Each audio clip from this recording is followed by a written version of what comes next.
pritjen tuaj për një kohë të gjatë dhe për durimin. Siç e dini, sot kishim një takim të përbashkët me kryetarët e të gjitha partive parlamentare të përfaqësuara në kuvend përpos njërës. Gjatë këtij takimi, i cili është ftuar në përputhje me obligimin tim kushtetues që t'i konsultoj partitë parlamentare, diskutuam për një sër çështjes.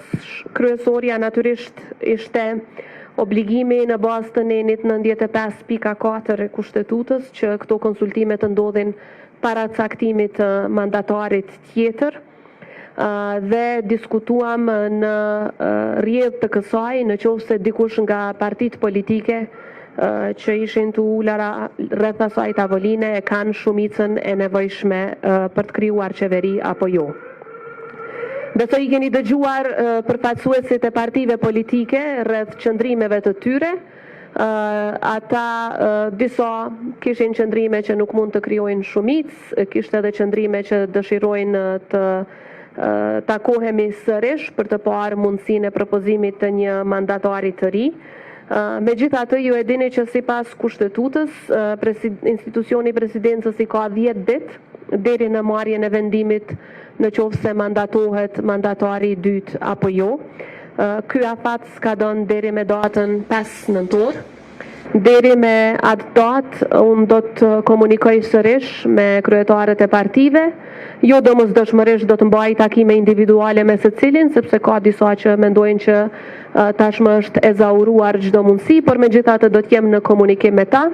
Dhe kushdo që ka gatishmëri që të takohemi sërish për të parë përfundimisht se a ka mundësi për caktimin e mandatarit tjetër apo jo, unë do t'i pres në takim. Siç e dini, aktgjykimet e gjykatës kushtetuese kanë lënë në diskrecion të presidentës çështjen e mandatarit të dytë dhe ky diskrecion do të shfrytëzohet pra përgjatë ditëve në vijim para vendimit final, që më së largu do të jetë me datën 5 nëntor, përgjithsesi para se të skadoj afati kushtetues lidhur me caktimin e mandatarit tjetër.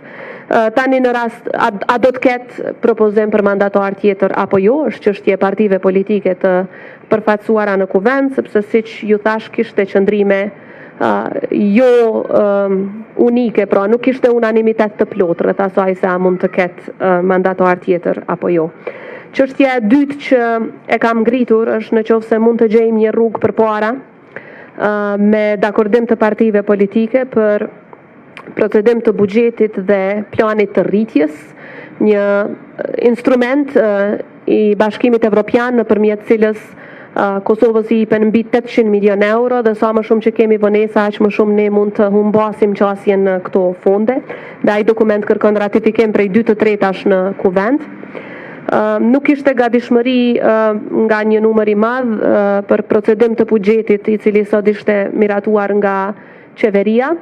Megjithatë, unë propozova që të shiqoj mundësi tjera kushtetuese dhe një prej tyre është që të miratohet zgjatja buxhetore, pra që nuk është buxhet i ri, por është zgjatje e buxhetit të vjetër në mënyrë që spaku deri me 31 mars 2026 qytetarët tanë mos të përballen me një situatë ku nuk kanë paga dhe nuk kanë mirëqenie.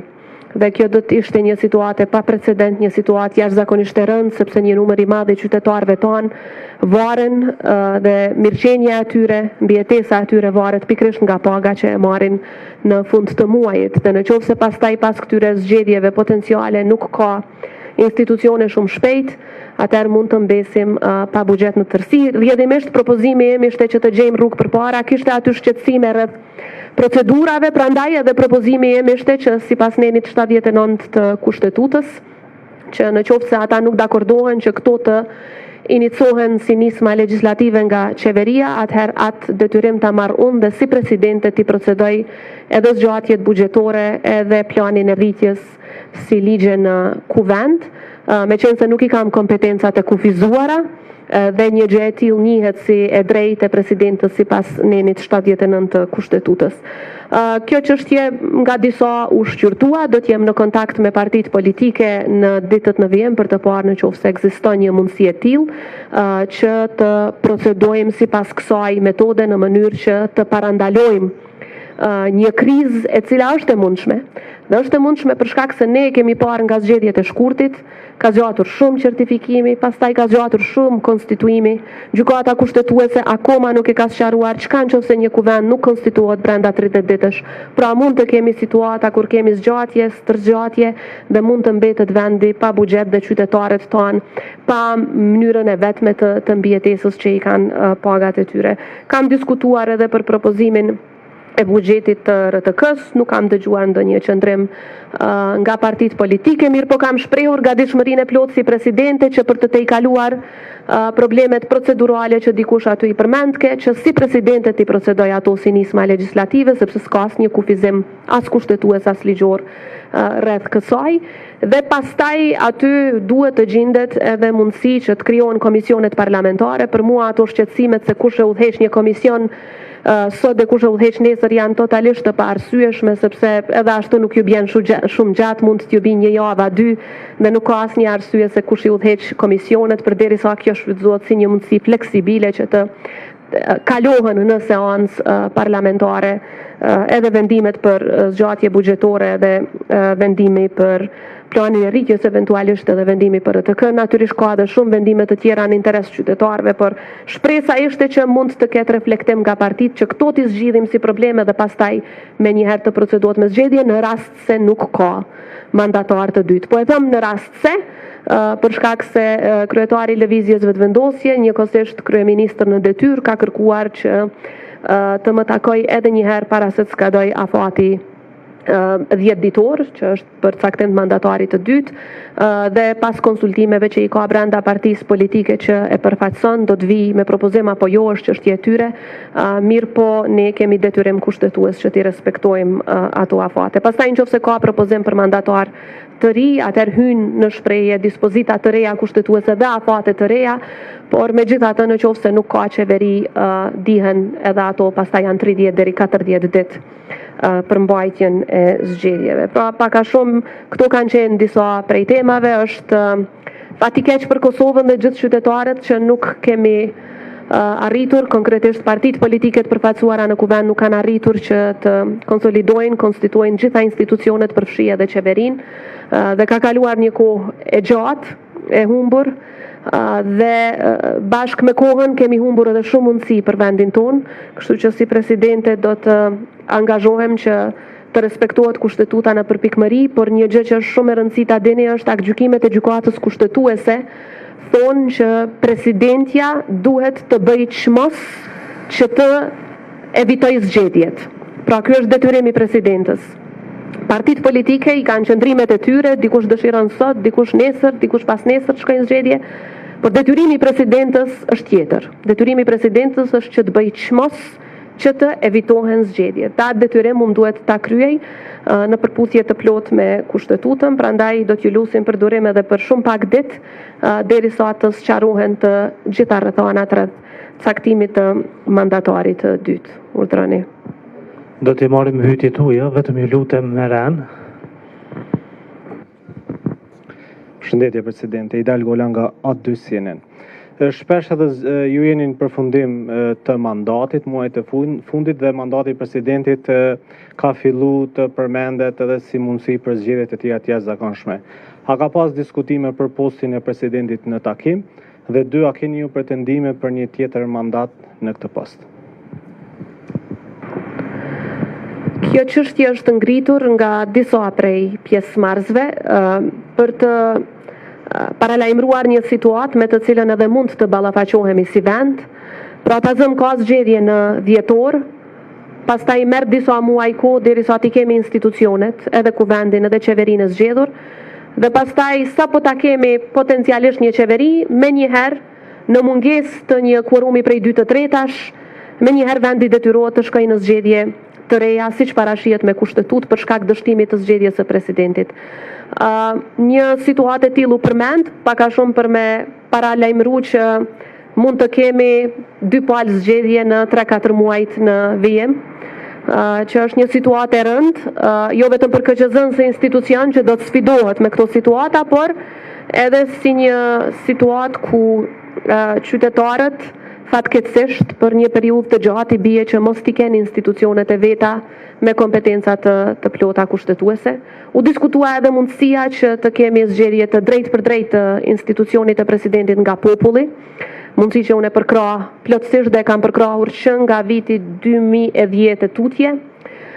Sidomos ju e dini ka qenë një periudhë kur i patëm përgatita mandamentet kushtetuese, të cilat pikrisht këtë mundësi e patëm para pra zgjedhje e drejtë për drejtë e presidentës dhe pastaj evitohen zgjedhjet nacionale. Sepse nuk ka asnjë kuptim që spaku nuk ka kuptim funksional, po flas, që për shkak të dështimit të zgjedhjes së presidentës të shkohet pastaj edhe në zgjedhje për parlament edhe në zgjedhje për qeveri, dhe atë për një parlament e për një qeveri që me siguri me mezi do të konstituohet, si që po am nga kjo praktik. Pra ishte një mundësi, unë po është një vullnet goxhat madh nga një numër i madh i partive politike, që të shkohet me zgjedhje drejt për drejt nga populli, që si që tash është një instrument që unë e kam përkrahur për gjatë gjithë karrierës sime politike, mendoj që është mënyra më e mirë, sepse zëri i popullit është ai që nuk gabon kurrë. Dhe do t'ishte mirë, po si që deni kërkohet ndryshimi kushtetutës për diçka të tillë dhe kërkohet shumicë dyfisht. Është sfiduese, por jo e pamundur. Për pretendime flasim pak ma vonë një herë të kemi këto institucione tjera. Leonita Bajrami, Top Channel. Presidenta a ka dorëzu kryetari i lëvizjes Vetëvendosja Albin Kurti ndonjë dëshmi ose a duhet të dorëzoj ndonjë dëshmi sa i përket edhe mandatimit edhe për një herë tjetër për formimin e qeverisë, çfarë dëshmie në këtë rast, sepse janë përmendur në shkrime disa prej të cilave i ka mbledh tashmë lëvizja Vetëvendosje, edhe sa i përket mandatimit të ti ose dikuj tjetër prej lëvizjes Vetëvendosja ka bërë të qartë këtë Kurti nëse do e sjell një mandatare tjetër, para shumë sqarime mbi çështjen e mandatimit edhe një herë lëvizjes Vetëvendosje, ku e njëjta është parë qartë të dielën që nuk i ka numrat e mjaftueshëm, edhe në përgjithësi konsiderohet si një zvarritje akoma më shumë edhe e mbajtjes së zgjedhjeve të jashtëzakonshme. Tani aty në takim nuk u sqarua domosdoshmërisht nëse do të vinë me propozim apo jo, mirë po përmend si mundësi e cila përfundimisht do të sqarohet në fillim të javës së ardhshme në takimin që do ta mbajmë. Të jemi të qartë me kushtetut lejohet që pra nuk ka ndonjë kufizim rreth asaj se cila parti mund të propozoj mandatarin e dytë. Sa i përket mandatarit të parë, është e qartë që i takon vetëm partisë së parë që ka dalë para në zgjedhje. Sa i përket mandatarit të dytë, mundet edhe i fundit me ardhë me propozim, përderisa ka argumente se ka gjasa për të krijuar shumicë. Tani lidhur me atë se cilat janë kriteret, ato nuk janë të përcaktuara në kushtetut. Ato janë lënë në diskrecion të presidentës, por në rastin konkret, por edhe për secilin president paraprak, obligimi i gjykatës kushtetuese është që presidentja duhet të bëjë çmos për të evituar zgjedhjet. Dhe mu do të më duhet ta dëshmoj që unë kam bërë çmos për të evituar zgjedhjet. Kushtetuta në 95 parasheh mandatarin e parë, parasheh mandatarin e dytë, e lejon diskrecion presidentës të vendosë kujt do t'ja jap mandatin e dytë, thuhet natyrisht edhe në kushtetutë dhe në aktgjykimet e gjykatës kushtetuese që fjala është për mandatar tjetër. Ky është citim i këtyre dokumenteve. Mirë po, unë nuk mund të paragjykoj se me çfarë propozimi do të vijë lëvizja Vetëvendosje dhe a do të vijë me propozim apo jo, sepse sot thjesht u kërkua kohë për një takim tjetër të radhës, i cili gjithsesi është brenda fateve kushtetuese, sepse për këtë konsultim ne kemi kohë deri me 5 nëntor. Pra nuk jemi jashtë afateve, por jemi brenda realizimit të obligimit kushtetues për të bërë çmos për eliminimin e zgjedhjeve si mundësi.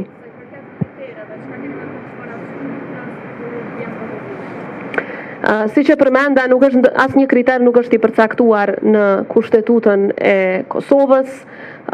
Natyrisht as nuk është që kërkohen në nënshkrime, nuk kërkohen domosdoshmërisht. Ajo do ta lehtësonte shumë punën, mirë po nuk është kërkesë kushtetuese. Megjithatë, ne jemi në konsultime sipër me ekipin tim rreth asaj se cilat do të jenë, sepse ne do t'i kemi një sër kriteresh.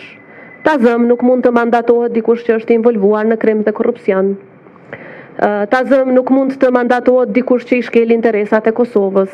Pra, janë një sër kriterësh që do t'i marrim parasysh, që ndoshta nuk janë marrë gjithmonë në të kaluarën, por unë do t'i marr patjetër parasysh si kritere mbizotruese, por po e them prap, mos të paragjykojmë se a do të kemi propozim ajo, sepse do ta dim thjesht në fillim, në pjesën e parë të javës do ta dim se a do të kemi propozim apo jo, por duhet të ezaurohen të gjitha mundësitë për parandalimin e zgjedhjeve. Atë detyrim e kam, dhe kushtetuta se që përmenda nuk kërkon nënshkrime, por megjithatë kërkon që të shihen gjasat. Të shihen mundësitë dhe ato do t'i shohim, në qoftë se ka propozim. Atëherë përshëndetje, Venhari Sufi nga televizioni TVN. Zonja Osmane, dim që kemi një njohje të re nga Siria, më të na jepni ndonjë koment rreth kësaj ndonjë specifik dhe do të thotë involvimi juaj tek njohja e re e cila tashmë ka ardhur, angazhimi juaj në fakt, por edhe kur thoni që e keni do të thotë edhe momentin që të reflektoni që t'i kërkoni më shumë partive opozitare që të evitohet në fakt mundësia e shkuarjes në zgjedhje të jashtëzakonshme, çfarë i kërkuat në fakt partive, qoftë edhe lëvizjes vendosje, por edhe partive opozitare. Faleminderit.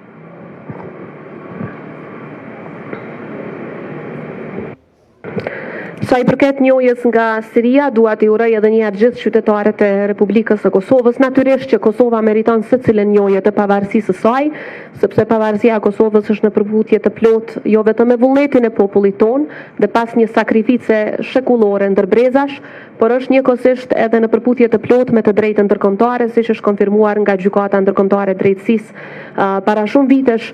Pra nuk ka asnjë arsye të vetme që shtetet më të hezitojnë. Ne me Sirin kemi punuar që një kohë të gjatë, që nga ardhja në pushtet e autoriteteve të reja në Sirin e lirë. Unë kam rënë në kontakt me njëherë, pas disa ditësh, me ndihmën e shtetit turk, kam rënë në kontakt me autoritetet e reja dhe me leadershipin e ri të Siris. Pra që nga ajo periudhë, kabineti im ka qenë në kontakt me kabinetin e presidentit të Siris, me ministrin e punëve të jashtme dhe pastaj takimin e parë, siç e dini e kemi pas në prill të këtij viti, para rreth 6 muajsh parafërsisht, dhe ka qenë një takim i shkëlqyeshëm, ku kemi diskutuar jo vetëm për vuajtjet e njëjta që i kemi kaluar, por njëkohësisht se si mund ta mbështesim si shtete njëra tjetrën në fuqizimin ndërkombëtar, shumë procese të tjera. Ne edhe pas atij takimi në prill, thuajse në baza ditore kemi qenë në kontakt, ekipi im ka qenë në kontakt me ekipin e Siris dhe momenti i njohjes u përmbyll me takimin trepalësh në Arabinë Saudite dhe me mbështetjen siç e përmenda të vazhdueshme të Turqisë dhe me leadershipin e lartësisë të tij mbretërore, princit kurorës së Arabisë Saudite, i cili e mori përsipër që të na bëj bashkë dhe që akti i njohjes të kryhet pikërisht aty. Mendoj që është një akt me rëndësi historike për shumë arsye që i përmenda, por që do të ketë jehon pozitive dhe në shumë shtete të tjera. Ju siguroj që jo vetëm tani, por përgjatë gjithë mandatit, puna jonë dhe angazhimi ynë për arritjen e njohjeve të reja ka qenë e çdoditshme. Pra jo vetëm çdo javë, por çdo ditë kemi punuar, por nganjëherë frytet e punës nuk shihen menjëherë, dhe jam shumë optimiste që do të kemi edhe shumë lajme të mira në vazhdim, por nuk është në interes të Kosovës që ne të dalim me emra të shteteve. Ne kemi takuar edhe lider të disa shteteve tjera jonjose në Arabi Saudite tash që ishim, dhe në çdo shtet tjetër ku ka organizime multilaterale, unë takoj edhe shumë shtete tjera jonjose, por nuk i bëjmë ato publike, se qëllimi është i mirë, nuk është qëllimi që mos jemi transparent, por qëllimi është që derisa të kemi mundësi që të kemi një lajm pozitiv rreth njohjes, që mos t'ua hapim rrugën armiqve të Kosovës që të krijojnë bllokada, sepse siç e dini, Serbia me aleatët e saj janë jashtëzakonisht agresiv kundër Kosovës dhe sovranitetit të saj, pra ne po punojmë kur pa ndalë dhe me mbështetjen e fuqishme të aleatëve tonë, dhe edhe tash e tutje do të vazhdojmë të bëjmë njësoj me shpresën që shumë shpejt do të kemi edhe lajme të tjera të mira. Shtetet nuk kanë asnjë arsye mos ta njohin Kosovën. Te pyetja juaj e dytë, çfarë ju kemi kërkuar? Unë ju kam kërkuar shumicë. ajo duhet të kërkohet sipas kushtetutës.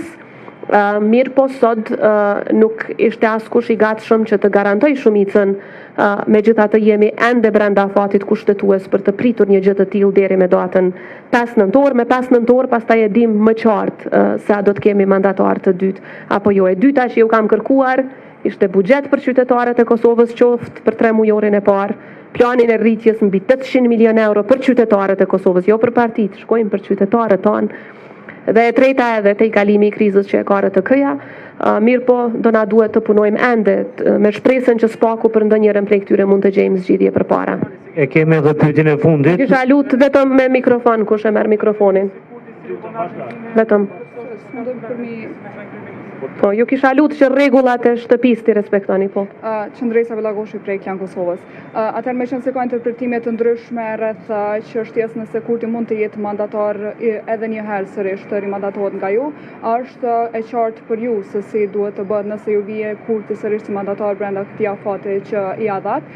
Po ashtu në rast se ripërsëritën zgjedhjet siç ju është thënë sot në takim për shkak që pas përfundimit të mandatit tuaj në këtë rast, a do të merrni ju pjesë në zgjedhje, pra do të jeni pjesë e garës zgjedhore pasi t'ju përfundoi mandati juve, si dhe a do të ketë sërish takim nëse s'ka mandatar për të caktuar data e zgjedhjeve në datën 5? Sa i përket pjesës së parë, unë nuk e di kush i ka ato paqartësi. A është deklaruar dikush që nuk ka qartësi rreth mandatarit tjetër? Ka interpretime të ndryshme.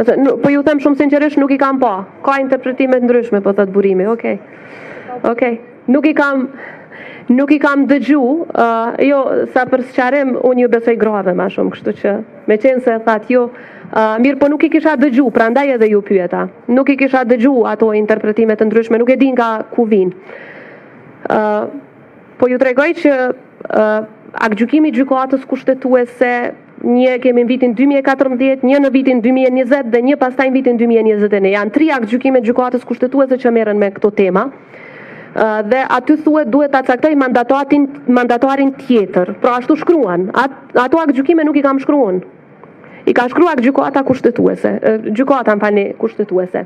Ato aktgjykime me vetë faktin që e përmenin mandatar tjetër, interpretimi ynë është që nënkupton mandatar tjetër. A më duket e logjikshme një gjë e tillë? Nuk më duket as pak e logjikshme për një arsye shumë të thjeshtë. Një mandatar ndoshta sot nuk i ka votat, por mund t'i krijoj pas 2 muajsh, pas 2 javësh. Ne kemi parë në rrethonat politike në Kosovë, ka pasur raste ta zëm në vitin 2014, në fund 2014-s, partia që i ka fituar zgjedhjet i ka pasur vetëm rreth 30 vota në fillim. Pas disa muaj ishi bëri gati 80. Pra jo 61, gati 80 vota, sepse rrethonat ndryshuan 180 shkallë, duke befasuar shumicën dërmuese të qytetarëve të Kosovës. Pra koalicionet politike janë çështje që nuk mund t'i parashikosh. Dhe një mandatar që dje si ka pasur votat edhe mund t'i krijoj brenda një periudhe, sepse ndryshojnë rrethonat politike, ndryshojnë interesat e partive, ndryshojnë qëndrimet e tyre siç i kemi parë në të kaluarën disa herë. Mirë po gjykata kushtetuese e ka thënë një gjë qartë dhe aty jo në një vend, por në disa vende përmendet mandatar tjetër. Po e them, a më duket mua e logjikshme dhe e drejtë? As pak. Mirë po, a është ky realiteti? Po. Dhe ne si institucione detyrohemi ta respektojmë atë realitet, siç e kemi zbatuar çdo aktgjykim tjetër të gjykatës kushtetuese deri sot, pavarësisht se sa na ka pëlqyer apo na është dukur i drejtë. Pra e pa drejt po, jo logjike po, por është kushtetut. Aktgjykimet e gjykatës kushtetuese, siç e dini, e kanë fuqinë e kushtetutës. Nuk kam dëgjuar unë ndonjë interpretim tjetër pos këtij, kështu që me padurim do t'i gjej dhe do t'i shoh se me çfarë arsyetimi e kanë dhënë. Çështjen e zgjedhjeve do të jeni pjesë edhe dy. Sa i përket zgjedhjeve, në qoftë ta shohim si do të procedojmë pas 5 nëntorit, është vështirë të dihet a do të kemi mandatar tjetër, a do t'i marrë votat mandatari tjetër, mos të paragjykoj situatën. Unë një gjë e kam të qartë që do t'i shërbej qytetarëve të Kosovës pavarësisht nga cili pozicion mund t'ju shërbej, do t'jem në Kosovë, do të vazhdoj të punoj për Kosovën dhe besoj që akoma mund të jap kontribut, por atë vlerësim fundit e japin qytetarët, ata nuk gabojnë. Të nderuar, me kaq që përmbyllim këtë konferencë për media. Faleminderit për pjesëmarrjen tuaj. Po nuk të dëgjova që kam pyet.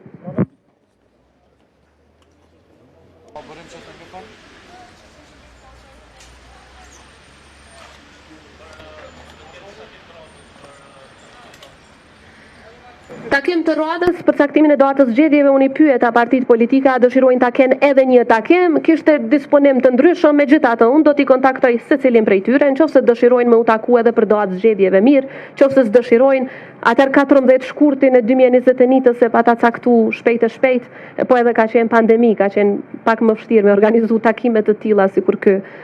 Sot, kështu që i kam konsultu në përmjet telefonit gjithë secilin edhe pastaj kemi shku në zgjedhje.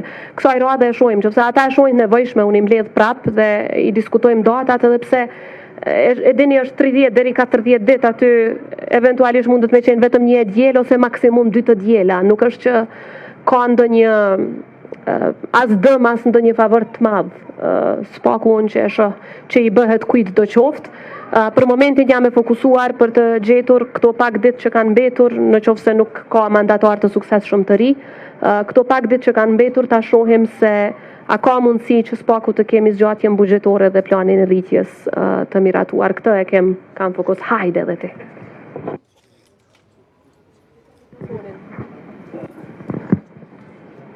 Florenti më bën dallim. Përshëndetje, faleminderit për mundësinë. Balan Rashidi Kastar prej Vox Kosova. Presidente, po më intereson me ditë si keni parë veprimet e fundit të deputetit Albin Kurti, i cili po sillet si me qenë kryeministër, edhe ka marrë vendime edhe kundër vendimeve të gjykatës kushtetuese, edhe kundër aktgjykimit fundit të gjykatës supreme. Sot është marrë edhe një vendim për ngritje të pagave, të pensioneve, shtesave për fëmijë. A keni biseduar dhe mendoni që do duhet respektohej spaku ligjit ose aktgjykimet e gjykatës e fundit ka qenë gjykatës supreme, që ka thënë që asnjë vendim nuk është i plot fuqishëm, derisa deputetët që janë ministra votojnë për kryeministrin nëse merr një vendim. Çfarë do të thotë ai? Faleminderit për mundësinë. Për aq sa e kam pa unë, nuk ka pas vendime të ndara, por mund ta kem gabim, por ka pas një vendim të qeverisë së Kosovës për propozim të buxhetit. Tani kushtetuta e Kosovës ndër kompetencat kryesore që ja parasheh qeverisë është propozimi i buxhetit. E dyta, edhe ligji për menaxhimin e financave publike, por edhe ligje tjera në fuqi janë veshin këtë drejt qeverisë. Për dallim prej, siç e përmenda, zgjatjet buxhetore që mund t'i inicojmë edhe ne të tjerët, pra mund t'i inicojnë edhe deputetët, mund ta inicoj edhe unë si presidente. Për t'i tejkaluar krejt këto interpretime që i that ju sot dhe shumë të tjera që i dëgjojmë janë të kundërta me ato që ju i that, unë sot kam propozuar që në vend se të merret propozimi i buxhetit që bëhet nga kryeministri në detyrë, atëherë ta kemi një propozim për zgjatje buxhetore deri me 31 mars, të cilin e procedoj unë si presidente. Dhe gjykata supreme s'ka ndonjë vendim që mi kufizon mu kompetencat lidhur me një propozim të tillë. Dhe rrjedhimisht edhe sa i përket planit të rritjes, i cili është janë 2 akte të cilat duhet të ratifikohen, 2 marrëveshje ndërkombëtare të cilat duhet të ratifikohen dhe kërkojnë 2 të tretat, edhe për ato, në vend se që të procedohet nga qeveria në detyrë, kam propozuar që t'i procedoj unë si presidente. Dhe aty nuk ka asnjë kufizim të vetëm, dhe askush më nuk ka pastaj hapësirë ta ngrit temën a ka të drejtë, as ka të drejtë. A e ka shkel ligjin, a e ka shkel kushtetutën, sepse nuk shkelet asgjë. Neni 79 i kushtetutës, ligji për nismat legjislative, komentari e të tjera na japin këtë drejtë. Edhe deputetët, 6 deputet dhe mund të përzgjedhen, siç e përmenda sot, deputet që nuk janë edhe ministra në detyrë, pra 6 deputet i nënshkruajnë këto propozime, pra ka mundësi që të tejkalohen këto interpretime të ndryshme dhe të ecet përpara me vendime që janë vetëm në interes të qytetarëve. Unë nuk shoh që nga vendime të tilla të këtij kuvendi, që menzi u konstitua, do të përfitonte ndonjë parti në veçanti. Mirë po, në qoftë se nuk tejkalohet kjo situatë, edhe pse ekziston proceduralisht mundësia, atëherë shpresoj shumë që mos të ndodhë, por mendoj që përfundimisht do të kemi dëmtim të interesave të gjithë qytetarëve nëse nuk arrim të kemi zgjatjet buxhetore dhe disa prej vendimeve të rëndësishme.